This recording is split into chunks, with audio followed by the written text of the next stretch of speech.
다니엘서 6장 1절로 10절 말씀 제가 읽고 마지막 절만 같이 읽도록 하겠습니다.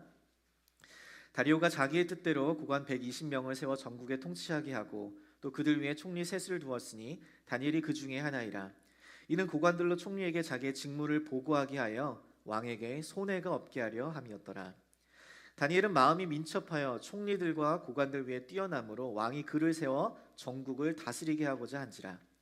이에 총리들과 고관들이 국사에 대하여 다니엘을 고발할 근거를 찾고자 하였으나 아무 근거, 아무 허물도 찾지 못하였으니 이는 그가 충성되어 아무 그릇됨도 없고 아무 허물도 없음이었더라. 그들이 이르되 이 다니엘은 그 하나님의 율법에서 근거를 찾지 못하면 그를 고발할 수 없으리라 하고, 이에 총리들과 고관들이 모여 왕에게 나아가서 그에게 말하되 다리오 왕이여 만수무강하옵소서. 나라의 모든 총리와 지사와 총독과 법관과 관원이 의논하고 왕에게 한 법률을 세우며 한 금령을 정하실 것을 구하나이다.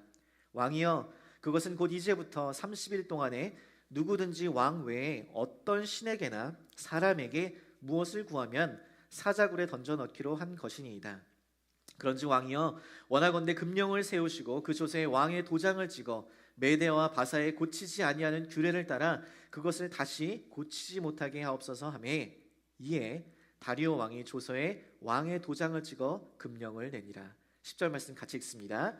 다니엘이 이 조서에 왕의 도장이 찍힌 것을 알고도 자기 집에 돌아가서는 윗방에 올라가 예루살렘으로 향한 창문을 열고 전에 하던 대로 하루 3번씩 무릎을 꿇고 기도하며 그의 하나님께 감사하였더라.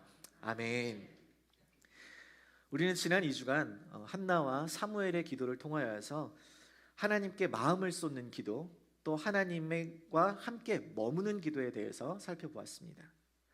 한나와 이 사무엘의 기도는 우리가 기도하는 데 있어서 가장 중요한 기도의 본질에 대해서 이야기해 줍니다. 기도는 바로 하나님께 내 마음을 쏟아놓고 하나님께서 나를 생각해 주시고 돌봐주시는, 내가 사랑하는, 내가 신뢰하는 그 하나님과 마음과 마음을 나누는 사귐이요, 교제요, 또 관계라는 것을 배웠습니다. 또한 기도는 바로 하나님의 임재 안에 거하며 그분의 음성을 듣는 것이다 라고 배웠습니다. 그리고 이어서 오늘은 이 다니엘이라는 인물을 통해서 기도에 대해 조금 더 깊이 살펴보고자 합니다. 성경에 등장하는 많은 인물들은 다 각자의 연약함과 또 죄악들, 실수가 있었습니다.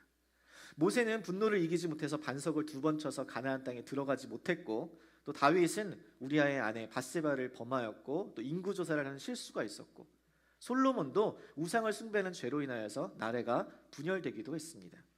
그러나 이 다니엘은 성경에서 아무런 어떤 도덕적 흠을 찾아볼 수 없는 몇 안 되는 인물 중에 하나입니다. 그래서 많은 크리스찬 부모들이 자녀들에게 이 다니엘의 이름을 지어줍니다. 다니엘처럼 살아라 라는 것이죠. 그렇다면 다니엘은 어떤 삶을 살았는가? 이 다니엘의 이름의 뜻은 하나님은 나의 재판관이시다 라는 뜻입니다. 그 이름처럼 재판관 되시는 그 하나님께 앞에 정직하게 신실하게 살아왔던 사람이 바로 다니엘이었어요. 세상과 타협하지 않은 신앙을 가졌던 다니엘의 삶의 기초가 되는 것이 바로 오늘 우리가 살펴볼 그의 기도입니다. 저는 오늘 이 본문의 말씀을 통하여서 다니엘의 기도의 삶을 살펴보는 가운데 다니엘처럼 뜻을 정하여 한결같이 기도하는 저와 여러분의 기도의 삶이 되기를 간절히 소망합니다. 먼저 오늘 본문의 배경을 살펴보면 북이스라엘이 BC 722년에 아수르에게 멸망하고 또 남유다가 BC 586년에 이 바벨론에게 멸망을 하게 되는데, 이때 바벨론의 느부갓네살 왕이 이스라엘 사람들 중에 아주 훌륭한 인재들, 흠이 없고 용모가 아름답고 모든 지혜와 지식이 뛰어난 그런 훌륭한 사람들을 자기 나라로 데려가게 됩니다. 옛날 우리나라도 일제강점기 때 일본에 끌려가서 일본 이름으로 바꾸고 또 그들의 문화를 배웠던 것처럼 이스라엘 사람들도 그렇게 포로로 끌려가서 그들의 문화와 사상을 주입받게 되기도 하고, 또 그들 중에 뛰어난 인재들은 바벨론이라는 나라의 인재로 쓰임받게 되기도 하였습니다. 그들 가운데 다니엘이라는 한 사람이 있었는데, 그는 뜻을 정하여 이방의 우상의 문화와 타협하지 않고 신앙을 지켰습니다. 그렇게 세상과 타협하지 않은 굳은 신앙의 모습을 가진 다니엘이었기 때문에 당시 가장 강력한 나라였던 이 바벨론이라는 곳에서 하나님께서는 그를 누구보다 뛰어나게 하셨고 왕들의 총애를 받아서 총리가 되어 나라를 다스리게 되었습니다. 그런데 이 다리오 왕은 그 다음에 이 가장 강력한 나라였던 바벨론이 멸망을 하게 되고 메대 바사의 왕이 다리오 왕이 세워지게 되는데, 이 다리오 왕이 나라를 정비하면서 지방장관 120명을 두어서 나라 전역을 다스리고 총리 3명을 두게 되었는데, 그 총리 중에 한 사람이 또 다니엘로 세워지게 된 거예요. 여러분, 사실 다니엘은 이전 바벨론 왕의 높은 지위에 있던 사람이었으니까 이제 왕조가 새로 바뀌게 되고 왕이 바뀌게 되면 제거 대상이 될 가능성도 있었습니다. 그런데 다니엘은 새로운 왕조가 등장하고 새로운 왕이 세워졌음에도 불구하고 그는 여전히 총리로 세워져 있었어요. 왜 그랬을까요? 성경은 3절에 이렇게 기록합니다. 다니엘은 마음이 민첩하여 총리들과 고관들 위에 뛰어남으로 왕이 그를 세워 전국을 다스리게 하고자 한지라. 다니엘이 너무 뛰어난 거예요. 그가 다른 어떤 총리들과 비교가 되지 않을 정도로 탁월하다 보니까 새로운 왕이 그를 인정할 수밖에 없는 거예요. 여러분, 저는 우리 그리스도인들이, 우리 교회 성도님들이, 그리고 또한 여러분의 자녀들이 이 세상 가운데 다니엘처럼 탁월한 사람들에게 인정받는 리더들이 되기를 간절히 소망합니다. 어디 직장에서 일터에서 막 요령 피우고 막 부정부패를 저지르면서 나 크리스찬이라고 이야기하면 하나님의 영광 가리지 않겠어요? 최근에 크리스찬이라고 기독교 방송에 나왔던 연예인이 한 이슈가 되었는데, 사실관계는 제가 정확히 확인할 수가 없으니까 그 사실 여부를 떠나서 그 기사에 얼마나 악플이 달리던지, 그런데 그 중에 많은 댓글들이 내가 너 기독교인이라고 말할 때부터 알아봤다라는 거예요. 마음이 너무 아프더라고요. 몇 주 전에 교회 방문하신 성도님이 계셔갖고 어떻게 오셨어요? 라고 여쭤봤더니 우리 교회 다니는 성도님이 같은 직장에서 일하는데 그분이 우리 교회 와보라 그래서 와봤다는 거예요. 그래서 엄지척 해드렸어요. 엄지척. 만약 그분이 회사 생활을 엉망으로 하고 막 아랫사람에게 막 함부로 대하고 막 욕하고 그랬으면 그분이 오셨겠어요? 여러분, 다니엘은 이 세상에 나아가 세상 속에서도 그리스도인으로서 살았던 것이에요. 그런데 이렇게 그리스도인으로답게 살면, 그리스도인으로서 살면 세상은 가만히 두지 않습니다. 다니엘이 너무 뛰어나니까 이를 시기한 사람들이, 같이 일하는 그런 총리들이, 높은 사람들이 다니엘을 없애보려고 흠을 찾기 시작했어요. 여러분, 원래 이렇게 힘들게 하는 사람들, 시기 질투하는 사람들은 멀리 있지 않습니다. 가까이 있어요.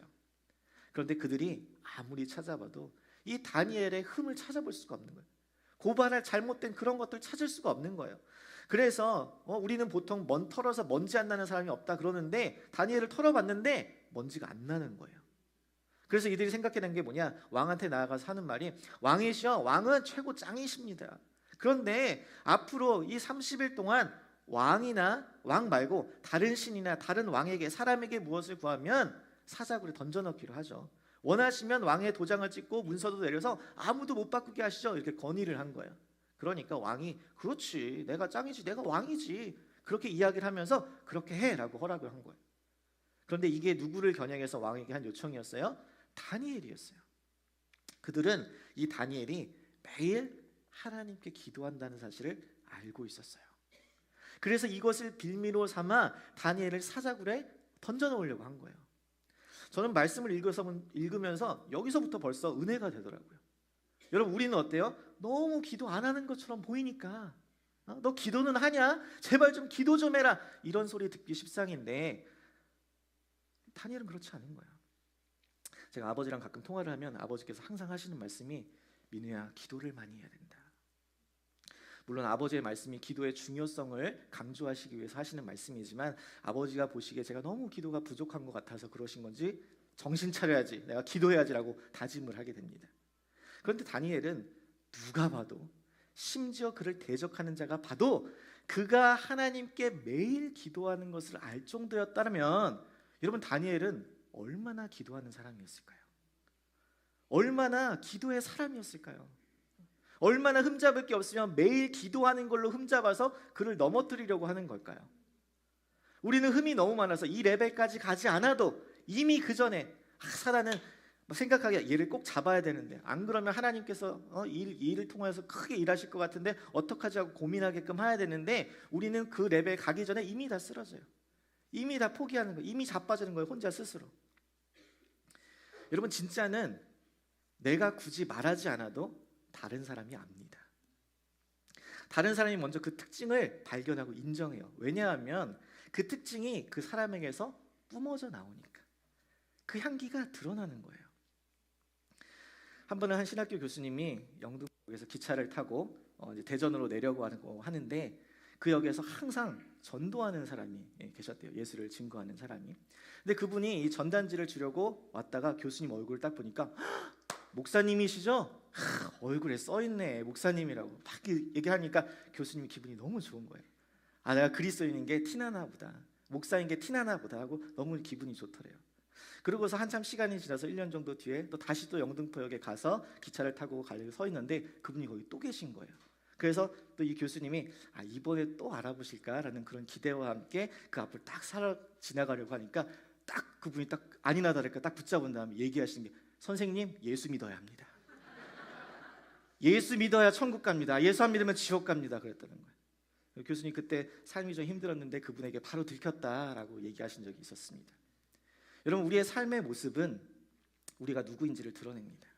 우리의 얼굴, 우리의 걸음, 우리의 일상 속에서 그리스도인으로서의 향기가 자연스럽게 흘러나오는 거예요.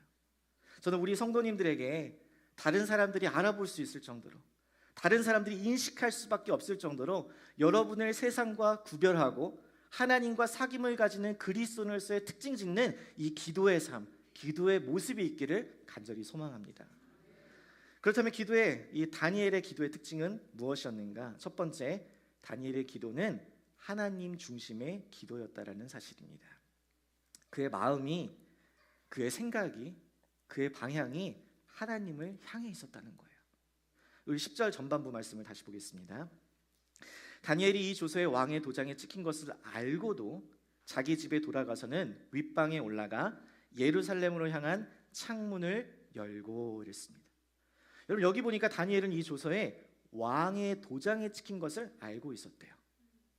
그 말은 뭐예요? 왕의 명령을 어기면 사자굴에 던져질 것을 알고 있었다는 거예요. 그가 하나님께 기도하면 죽을 수도 있다는 것을 알고 있었다는 거예요. 그런데 다니엘은 조서에 왕의 도장에 찍힌 것을 알고도, 자기가 죽을 수 있다는 것을 알고도 그는 기도하러 갔다라는 사실이에요. 어떻게 해요? 자기 집에 돌아가서 윗방에 올라가 예루살렘으로 향한 창문을 열고 기도합니다. 아무데나 바라보고 하면 되지, 굳이 예루살렘을 바라보고 기도를 해야 하나? 이거 뭐 미신에 대한 또는 고향에 대한 향수 때문에 그런가라고 생각하실 수 있는데, 사실 예루살렘을 향한 기도는 성경이 가르친 대로 행하는 기도였습니다. 열왕기상 8장 46절로 51절에 보면 솔로몬이 성전 봉헌 기도를 하는 것이 나오는데, 그는 백성들이 앞으로 이 죄로 인하여서 포로로 끌려가게 될 것을 바라보며, 그때 백성들이 포로된 땅에서 예루살렘과 성전을 향해서 온 마음으로 기도하면 하나님께서 그 기도를 들어주시고 응답하여 달라고 간구하는 장면이 나옵니다. 우리 열왕기상 8장 48절 말씀 같이 한번 읽어보겠습니다. 시작. 자기를 사로잡아간 적국의 땅에서 온 마음과 온 뜻으로 주께 돌아와서 주께서 그들의 조상들에게 주신 땅 곧 주께서 택하신 성읍과 내가 주의 이름을 위하여 건축한 성전이 있는 쪽을 향하여 주께 기도하거든. 아멘. 다니엘은 지금 이 말씀을 따라서 자신의 민족의 회복을 위하여서 하나님의 용서와 긍휼을 구하며 예루살렘을 향하여 기도하고 있었던 것이에요. 그럼 오케이. 예루살렘을 향해서 기도한 것 오케이. 그런데 우리에게 바다가 되는 게 뭐냐면, 굳이 창문을 열어서 그가 예루살렘을 향해서 기도하는 것을 사람들에게 다 보여줄 필요가 있냐라는 것이에요. 그렇지 않아도 지금 다니엘 트집 잡으려고 혈안이 되어 있는데 창문을 열고 기도하는 것을 사람들이 보면 진짜 이건 빼도 박도 못하고 그냥 사자굴로 바로 직행인데 왜 굳이 이렇게 행동할까 싶은 거예요. 다니엘이 설마 사자를 너무 좋아해서 들어가고 싶어서 그런 걸까요? 저는요 사자 진짜 너무 좋아요. 라이언킹 심바와 함께 노래를 부르고 싶어요. 하스베냐바디 이런 거 아니라고요. 제가 설교 중간에 이런 딴 얘기하면 사실 제 아내가 굉장히 긴장합니다. 재미없을까 봐. 근데 제가 뭐 재미로 하는 것은 아닙니다, 여러분. 여러분이 너무 피곤하셔서 설교 중간에 가끔 주님 만나고 오시는 분들이 계셔갖고 제가 하는 거예요. 일주일 내내 여러분들 일하시고 얼마나 피곤하시겠어요. 저도 제가 여기 앞에서 지금 서서 말을 하고 있으니까 그렇지 저도 앉아 있으면 졸지도 몰라요. 저도. 근데 설교자로서 여러분들이 조금이라도 말씀에 다시 환기시키고 집중하도록 제가 하는 거니까 이 교회 목사님은 갑자기 왜 설교 시간에 드라마 OST를 부르나 뭐 이렇게 생각하지 마시고 말씀에 다시 집중하시면 됩니다. 보세요. 여러분들 갑자기 눈이 엄청나게 동그래졌거든요. 이렇게 다시 집중해서 다시 본문으로 들어가는 거예요. 우리는 이 다니엘의 모습을 보면서 황당한 거예요. 아니 이렇게 답답한 사람이 있나? 왜 이렇게 답답해? 그냥 문 닫고 골방에 들어가서 기도하면 되지. 보이지 않는 데서 조용히 기도하면 되지. 기도하는 모습은 보이지 않고 그냥 속으로 기도하면 되지. 이렇게 센스가 없어? 이렇게 생각할 수 있어요. 그런데 다니엘은 인간적인 방법으로 하지 않고 타협하지도 않습니다. 그는 내가 설령 기도함으로 죽음에 이르른다 할지라도 하나님을 향해 기도하겠다는 거예요. 그는 기도하는 것을 부끄러워하지 않았고 죽을지언정 기도하기를 멈추지 않았습니다. 그는 자신의 생명보다 기도하는 것을 더 중히 여겼다는 거예요. 왜요? 그에게 가장 중요한 것은 자신의 안전과 자신의 지위와 자신의 명예와 자신의 생명이 아니라 하나님이었기 때문에 그분과의 관계, 그분과의 사귐, 그분의 교제가 제일 중요했다는 거예요. 여러분 다니엘은 이 문제의 핵심을 본 것이에요. 30일만 그 왕 외에 다른 신이나 사람에게 구하지 않으면 된다. 여러분 그 정도의 단순한 종교적인 불편함이 아니었습니다. 왕의 법령을 따른다는 것은 그 왕을 다리오 왕을 신으로 여기는 것이었어요. 그를 우상으로 숭배하는 것이었습니다. 여러분 왜 이게 문제가 돼요? 하나님만 섬기는 다니엘에게 이것은 나 외에 다른 신을 내게 두지 말라 하는 10계명의 첫 번째 계명을 어기는 것이기 때문에 그렇습니다. 다니엘은 그가 섬기는 하나님 외에 다른 사람을, 다른 왕을 하나님으로 모실 수 없었던 거예요. 그래서 그는 기도를 통해 하나님만을 바라보며 그분께 자신의 삶을, 자신의 마음을 쏟아서 그분을 향해 기도했다라는 거예요. 사람의 시선보다, 왕의 명령보다 하나님이 나를 지금 지켜보고 계신다라는 그 믿음을 가지고 그분의 시선을 의식하면서 기도의 삶을 살았다는 것입니다. 여러분 이러한 삶의 자세를 라틴어로 코람데오라고 합니다. 하나님 앞에서 항상 모든 순간에 내가 하나님 앞에서 있다라는 사실을 인식하고 살아가는 삶, 그것을 코람데오라고 하는 거예요. 16세기 스코틀랜드의 종교 개혁자 존 낙스는 바로 이러한 코람데오의 삶을 그대로 살았던 사람이었습니다. 그는 오 하나님 스코틀랜드를 내게 주시옵소서 아니면 죽음을 주시옵소서 라고 기도할 정도로 자신의 민족이 복음 안에서 회복되기를 간구하며 종교개혁을 일으켰던 사람이었습니다. 그 당시 스코틀랜드는 다스리던 여왕은 로마 카톨릭을 지지했던 메리라는 여왕이었는데 그녀는 그리스도인들을 아주 심하게 핍박하고 박해하고 죽여서 블러디 메리, 피의 여왕 메리라고 불리는 사람이었습니다. 이 메리 여왕이 존 낙스가 성경에 기초하여서 계속 로마 카톨릭을 비판하는 설교를 하자 그를 여러 번 왕궁으로 꾸짖으면서 죽음으로 위협하고 했는데 그는 단 한 번도 위축되지 않는 거예요. 어느 날 메리 여왕이 그에게 분노하면서 당신은 어떻게 감히 왕인 나를, 이 나의 권위를 무시하고 그렇게 설교할 수 있는가라고 말했는데 존 낙스는 오히려 담대하게 이렇게 이야기합니다. 나는 왕이나 여왕 그 앞에 선 것이 아니라 나는 하나님 앞에 서 있기 때문입니다. 그는 왕인 자신을 두려워하지 않고 하나님을 두려워했던 이 존 낙스에 대해서 메리는 훗날 이렇게 이야기합니다. 나는 스코틀랜드의 모든 군대보다 존 낙스, 이 한 사람의 기도가 제일 두렵다. 여러분은 여러분이 마주하는 그 삶의 문제들 속에서 여러분의 기도의 초점이 또 여러분의 삶의 중심이 하나님을 향해 있으신가요? 하나님 앞에서 그분이 나를 보고 계신다는 그 의식 속에서 살고 있으세요? 저는 사랑하는 우리 성도님들이 세상 그 누구보다, 세상 그 어떤 것보다 하나님을 의식하고 하나님을 바라보고 하나님께 마음을 향하여서 여러분의 중심이 향하여서 하나님께 기도하는 저와 여러분의 삶이 되기를 간절히 소망합니다. 두 번째 다니엘의 기도의 특징은 무엇이냐? 다니엘은 전에 하던 대로 꾸준하게 규칙적으로 기도했다라는 사실입니다. 10절 중반부에 보니까 그가 예루살렘으로 향한 창문을 열고 그 다음에 뭐라고 이야기해요? 전에 하던 대로라고 기록합니다. 전에 하던 대로. 왕의 명령에 불순종하면 자신이 죽을 수도 있다는 것을 알고 있었는데도 그는 전에 하던 대로 기도의 자리, 기도의 시간을 지켰다는 것이에요. 30일만 참으면 여러분 계속 종리할 수 있습니다. 30일만 참으면 사자굴에 안 들어갈 수 있어요. 30일만 참으면 죽지 않을 수 있습니다. 그런데 그는 쉬지 않았어요. 그는 참지 않았습니다. 그는 멈추지 않았습니다. 그리고 전에 하던 대로 꾸준히 규칙적으로 하나님께 기도를 했다라는 거예요. 그는 어려울 때만, 힘들 때만 기도의 자리에 나온 것이 아니었습니다. 어려운 일이 지나가면, 힘든 일이 지나가면 다시 그 자리를 떠나가는 것이 아니었어요. 그는 한결같이 늘 하던 대로 기도했다라는 거예요. 어린 시절 바벨론의 포로로 끌려왔을 때 그는 왕의 진미를 거절하고 뜻을 정하여 기도했습니다. 느부갓네살 왕이 꿈을 꾸었을 때도 그 위기를 벗어나게 하더라고 그 해몽하는 그 상황 가운데서 친구들과 함께 모여서 기도했습니다.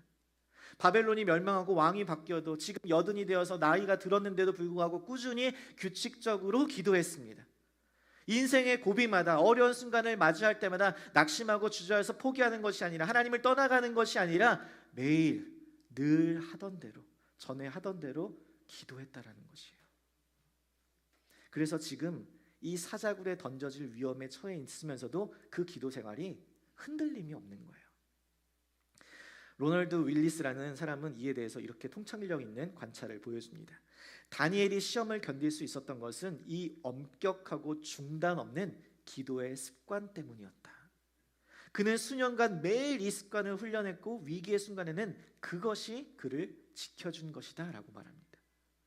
여러분, 위기의 순간 그를 지켜준 것이 뭐래요? 바로 기도의 습관이라는 거예요. 여러분, 사단은 우리가 기도를 못하게 방해합니다. 우리의 생명, 우리의 안전, 우리의 평안함을 건드려서 그거를 우상으로 삼가서 우리를 유혹하게 하고 넘어뜨리게 해요. 기도의 자리를 피하게 합니다. 기도를 못 통해서 우리가 하나님과 사랑의 관계를 나눠야 되는데 기도를 못하니까 하나님과의 관계가 소홀해집니다.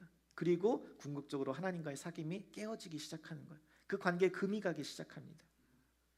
여러분, 지난주 결단의 종이 하나님과의 사귐의 기도를 방해하는 그 나의 우상에 많은 분들이 육신의 평안함, 나의 안정, 돈, 내 자아를 적어주셨어요.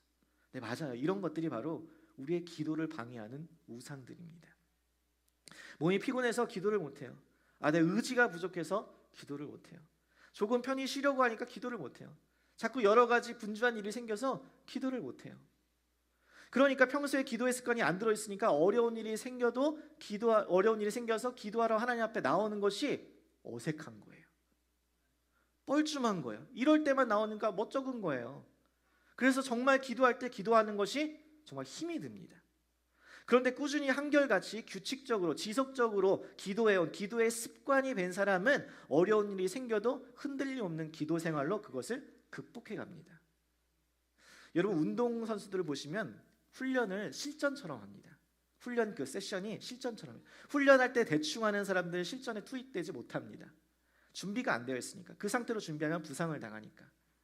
훈련할 때 실전으로 하듯이 최선을 다해서 자신의 몸과 마음을 준비하는 것이요. 매일 규칙적으로 습관적으로 반복적으로 하여서 몸에 익어서 습관처럼, 그래서 정말 실전에 내가 뭐 생각해서 하는 것이 아니라 자동적으로 반사적으로 반응하게끔 하는 거예요. 이처럼 우리가 평소에 기도하는 그 지속적인 기도의 습관이 있어야 어려운 순간에도 기도할 수 있다라는 거예요. 여러분은 다니엘처럼 전에 하던 대로 기도의 자리를 지키시고 계신가요? 꾸준하게 규칙적으로 지속적으로 기도하고 있으세요? 제가 최근에 어떤 목사님하고 통화를 했는데 미국에 이제 새로운 지역으로 이제 부임을 하셔서 이제 사역지에서 이제 청년부를 맡게 되셨는데 청년들이 한 70명 된대요. 그런데 거기서 이제 처음 인도하는 게 금요 철야 예배였대요. 그래서 목사님 생각하기에 뭐 한 10명쯤 나오려나 그렇게 생각했는데 금요 예배에 50명이 나와서 예배를 드리는데 청년들이 새벽 2시까지 부르짖어 기도하더래요. 여러분이 이렇게 안 놀라실 줄 알았어요, 제가. 목사님 요즘 주중 예배 누가 와서 주중 예배를 드려요? 루이빌 그런 거 힘들어요, 루이빌에서. 금요 철야 예배 어두운데 어떻게 늦게까지 밤늦게까지 있어요? 집에 돌아가는 거 힘들어요. 그런데 여러분, 기도하는 교회는 정말 기도 없이 살 수 없어서 간절하게 부르짖는 교회는 주중이고 주말이고 낮이고 밤이고 기도합니다. 그렇게 기도하는 사람이 있는 가정이 살아나는 것이고, 그렇게 기도하는 교회가 부흥하고 성장하는 것이에요. 이런저런 상황이 있죠. 어려움도 있고 불편함도 있습니다. 이리저리 못 나올 핑계가 너무 많아요. 그럼 언제 기도할 거냐는 거예요. 내 시간 쪼개지 않고 내 불편함을 감수하지 않고 언제 기도할 거냐는 거예요. 저는 우리 교회 성도님들이 오늘 이 다니엘의 기도를 본받아서 내 시간을 쪼개고 내 마음을 들여서 먼저 내 삶의 가장 중요한 하나님의 임재를 구하는 그 기도의 자리에 나와서 꾸준하게 기도하시기를 소망합니다. 우리 교회에 그런 기도의 불길이 타오르기를 소망하는 것이에요. 한 달에 한 번이라도 작정하여서 금요 예배에 나와서 내 자녀를 위해서, 내 가정을 위해서, 내 교회를 위해서 기도하겠습니다. 결단하는 거예요. 왜 아멘이 없으셔 이럴 때? 그러면 금요일은 도저히 시간이 안 된다. 그럼 주일 아침에도 일찍 나와서 기도 모임에 내가 참석하겠습니다. 이렇게 아멘 없으면 또 다른 방법. 그럼 어렵다? 그럼 예배당에서 내가 일찍 들어와서 사람들하고 먼저 인사하고 또 떠들고 장난치기보다 그러나 먼저 내가 자리에 앉아서 하나님께 먼저 기도하겠습니다. 결단하는 거예요. 이때 나까지 나오니까 아멘 하시네. 여러분, 꾸준히 한결같이 기도의 자리에 지키는 것, 그러면 그때가 하나님의 역사가 일어나는 거예요. 저는 이러한 결단이 저와 여러분 가운데 있기를 간절히 소망합니다. 기도의 사람 다니엘의 특징은 무엇인가? 첫 번째는 다니엘은 하나님을 향하여서 기도했던 것, 두 번째는 지속적으로 꾸준히 기도했다는 것, 세 번째는 무릎을 꿇고 기도했습니다. 10절 하반부에 보니까 그는 예루살렘으로 향한 창문을 열고 전에 하던 대로 하루 3번씩 무릎을 꿇고 기도하며 라고 말합니다. 여기서 우리는 무릎을 꿇는 기도의 의미를 살펴볼 필요가 있습니다. 이 기도를 하기 위해 무릎을 꿇는 자세는 하나님 앞에 자신을 낮추고 하나님을 높이는 하나님에 대한 경외와 겸손을 표현하는 것입니다. 하나님을 내 왕으로, 내 삶의 주권자로 인정하겠다라는 것이에요. 그래서 시편 95편 6절에도 보면 오라 우리가 굽혀 경배하며 우리를 지으신 여호와 앞에 무릎을 꿇자라고 말합니다. 또한 이 자세는 하나님 앞에서의 항복과 순종의 표현이기도 합니다. 우리가 전쟁에서 패자가 무릎을 꿇듯이 하나님 앞에 무릎을 꿇는다는 것은 그분의 뜻에 완전히 순종하겠다, 그분 앞에 내가 복종하겠다, 항복하겠다라는 선언인 것입니다. 그러니까 다니엘은 지금 전능하신 하나님 앞에서 겸손하게 그 하나님에 대한 순종의 외적인 표현으로 지금 무릎을 꿇고 기도하면서 이 세상의 왕이 나를 사자군에 던질지언정 나의 왕은 오직 하나님이십니다 라고 선포하는 것이에요. 여러분, 성경에도 보면 예수님도 십자가의 고난을 앞두고 무릎을 꿇고 기도하며 그의 겸손과 순종을 보이셨고, 사도 바울도 에베소를 떠나서 이 예루살렘으로 가는 길에 무릎을 꿇고 기도하면서 하나님의 은혜와 보호심을 간구합니다. 초대 교회의 기록에도, 중세 시대의 수도원의 전통에도, 종교 개혁자들과 경건주의자들의 삶 가운데서도 무릎 꿇고 기도하는 삶의 자세가 있었다는 것이요. 아이고 목사님, 요즘 시대가 어느 때인데 무릎 꿇고 오래 앉아 있으면 다리 저려요. 오늘날 많은 사람들이 하나님은 마음을 보십니다. 그러면서 기도하는 자세보다는 태도에 집중합니다. 물론 진실된 내면이 중요하지만 여러분, 성경은 자세가 중요하지 않다라고 가르치지 않아요. 오히려 엎드리거나 손을 든다거나 몸의 이런 모든 자세들과 외적인 표현들은 내면의 진실한 삶의 태도를 드러내는 것이라고 보여줍니다. 이야기합니다. 하나님 앞에서 바른 자세로 경청하여서 말씀을 듣는 것과 목사님 설교 얼마나 잘하는지 한번 보자, 이렇게 비스듬히 앉아서 듣는 것과 같을까요?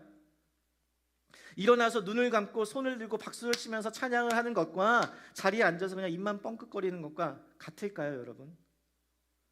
편안함과 자기 중심적 신앙이 강조되는 이 시대 속에서 불편한 무릎 기도는 점점 사라져갑니다. 그러나 하나님께 항복하겠다, 내가 하나님 앞에 겸손하겠다는 이 무릎 꿇음으로 시작되는 기도는 하나님께서 들으시고 응답하시는 기도임을 믿으시기 바랍니다. 성경은 빌립보서 2장 10절에 모든 무릎이 예수의 앞에 꿇게 하시고라고 기록해요. 언젠가 모든 무릎이 예수 앞에 꿇게 될 것이래요. 여러분, 그렇다면 우리도 지금부터 연습해야 되지 않을까요? 나는 종입니다. 하나님은 나의 왕이십니다. 내 삶의 주권이 하나님께 있음을 인정하며 나의 왕 되신 하나님께 복종하겠습니다. 나는 그 전능하신 하나님 앞에 나는 겸손하게 엎드리겠습니다. 내 무릎을 꿇고 하나님께 항복하겠습니다. 여러분, 이 무릎 꿇는 기도가 우리 가운데 있어야 하지 않을까요? 어떤 목사님 부부가 영국을 여행하던 중에 감리교회 창시자인 이 존 웨슬리가 살던 옛 집과 서재를 보게 되었습니다. 그리고 그가 평소에 기도했다고 하는 그 기도실에도 들리게 되었는데, 그 기도실에 들어가 보니까 마룻바닥에 이 쥐구멍 같은 두 구멍이 있는 거예요. 그래서 그 가이드에게 이게 뭡니까? 라고 했더니 가이드가 오히려 되묻는 말이 뭐 같아 보이세요? 그러는 거예요. 그러니까 목사님이 글쎄 뭐 쥐가 구멍을 낸 것입니까? 라고 이야기했더니 이 가이드를 하시는 분이, 목사님, 저것은 쥐구멍이 아니라 웨슬리가 얼마나 열심히 기도했던지 무릎을 꿇고 기도하는 가운데 그 마룻바닥이 쥐구멍처럼 뚫린 것입니다 라고 기도했다는 거예요. 존 웨슬리는 기도의 사람이었습니다. 다니엘처럼 그는 기도하는 것을 다른 어떤 것보다 중요하게 여겼던 사람이었어요. 그래서 매일 기도하며 일주일에 2번씩 정기적으로 금식 기도를 하며 무릎을 꿇고 바닥에 엎드린 것이에요. 그래서 그는 무릎을 꿇고 바닥에 엎드려 보이는 것은 마룻바닥이었지만 그는 거기서 하늘을 보았고 하늘의 역사를 체험했으며 하늘의 능력을 받아 18세기 영국과 미국의 부흥운동을 일으킨 것이었습니다. 그 부흥운동의 시발점은 바로 그의 무릎 꿇는 기도였다라는 사실이에요. 저는 이 무릎 꿇는 기도가 우리 가운데도 있기를 간절히 소망합니다. 나의 한계와 연약함, 부족함을 인정하고 내 자신을 겸손하게 낮추며 크고 전능하신 하나님께 전적으로 항복하는 기도, 순종하는 기도, 이 무릎 꿇는 기도가 있을 때 하나님의 역사는 우리의 삶 가운데서도 이루어져 갑니다. 어떻게 해요? 그렇게 기도에 초점을 맞추고 꾸준하게 지속적으로 기도하며 겸손하게 하나님께 무릎 꿇고 기도했더니 여러분, 딱 걸렸어요. 왕의 명령을 어긴 것이 들켰어요. 기도하면 그들의 눈을 가려서 안 걸릴 것 같고 기도하면 사자굴에 안 들어갈 것 같은데 다니엘의 흠을 잡으려고 하던 자들의 계략에 제대로 걸려서 왕에게 보고가 들어갑니다. 왕이 이미 내린 명령이라 왕이 아무리 다니엘을 아낀다고 할지라도 빼도 박도 못해요. 그리고 다니엘은 사자굴에 던져집니다. 여기서 재밌는 것이 사자굴에 들어가는 다니엘은 괜찮은데 그 명령을 한 왕이 오히려 안전부절 못해서 금식 기도를 하고 막 잠도 못 자고 하나님의 구원을 기다립니다. 그러면서 다음날 새벽같이 일어나 사자굴에 가서 외칩니다. 살아계시는 그 하나님의 종 다니엘아, 내가 항상 섬기는 내 하나님께서 사자들에게서 너를 구원하셨느냐. 그러자 다니엘이 말해요. 네, 하나님께서 천사를 보내서 사자의 입을 막으셨으므로 내가 살아 있습니다. 여러분, 기도한다고 상황이 바뀌지 않아요. 기도한다고 드라마틱한 반전이 이루어지지 않습니다. 기도한다고 고난을 피해가지 않아요. 그런데 기도하면 고난 가운데, 어려움 가운데 하나님이 함께 하심을 믿으시기 바랍니다. 그리고 성경은 23절에 이렇게 기록해요. 왕이 심히 기뻐서 명하여 다니엘을 굴에서 올리라 하매 그들이 다니엘을 굴에서 올린즉 그의 몸이 조금도 상하지 아니하였으니 이는 그가 자기의 하나님을 믿었음이더라. 아멘. 그는 기도를 통해 하나님과 친밀한 교제를 나누고 있었기 때문에 그 하나님이 자신과 함께 하시고 자신의 삶을 지키시고 보호하실 것이라는 확신이 있었던 거예요. 그래서 그 하나님은 그 기도에 응답하셔서 그를 사자의 위협에서 건지시고 다니엘을 죽이려고 했던 그 악한 자들은 오히려 사자굴에 던져져서 그 바닥에 닿기도 전에 다 찢어 죽이십니다. 그러니까 사자들이 안 배고팠던 게 아니라 배고픈데 다니엘만 안 먹었던 거예요. 이렇게 하나님께 기도했더니 다니엘에게 베풀어 주신 그 하나님의 절대적인 보호하신 그 구원을 두 눈으로 목격한 그 다리오 왕은 나라 전체에 이렇게 선포합니다. 우리 26절부터 28절의 말씀 우리 한번 같이 한번 읽겠습니다. 시작. 내가 이제 조서를 내리노라. 내 나라 관할 아래에 있는 사람들은 다 다니엘의 하나님 앞에서 떨며 두려워할지니 그는 살아계시는 하나님이시요 영원히 변하지 않으실 것이며 그의 나라는 멸망하지 아니할 것이요 그의 권세는 무궁할 것이며 그는 구원도 하시며 건져내기도 하시며 하늘에서든지 땅에서든지 이적과 기사를 행하시는 이로써 다니엘을 구원하여 사자의 입에서 벗어나게 하셨습니다 하였더라. 이 다니엘이 다리오 왕의 시대와 바사 사람 고레스 왕의 시대에 형통하였더라. 아멘이세요?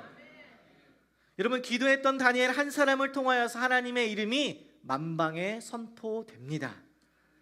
뜻을 정하여 한결같이 하나님을 향해 기도했던 다니엘, 꾸준히 규칙적으로 기도했던 다니엘, 겸손하게 무릎 꿇고 기도했던 다니엘, 이 기도의 사람 다니엘을 통하여서 하나님의 구원의 역사는 이루어져 갔다는 거예요. 사랑하는 성도 여러분, 우리가 머리로 생각하고 말하면 사람이 움직입니다. 그런데 우리가 무릎으로 기도하고 하나님께 아뢰면 하나님이 움직이심을 믿으시기 바랍니다. 저는 사랑하는 우리 성도님들이 이 다니엘처럼 기도하는 삶을 통해 하나님의 구원의 역사를 여러분의 삶 가운데 경험하며 만방 가운데, 여러분의 가족 가운데, 이 지역 가운데, 온 열방 가운데 하나님이 살아계심을, 하나님의 역사하심을, 그 구원의 계획을 선포하는 우리들의 삶이 되기를 주님의 이름으로 간절히 축복합니다. 함께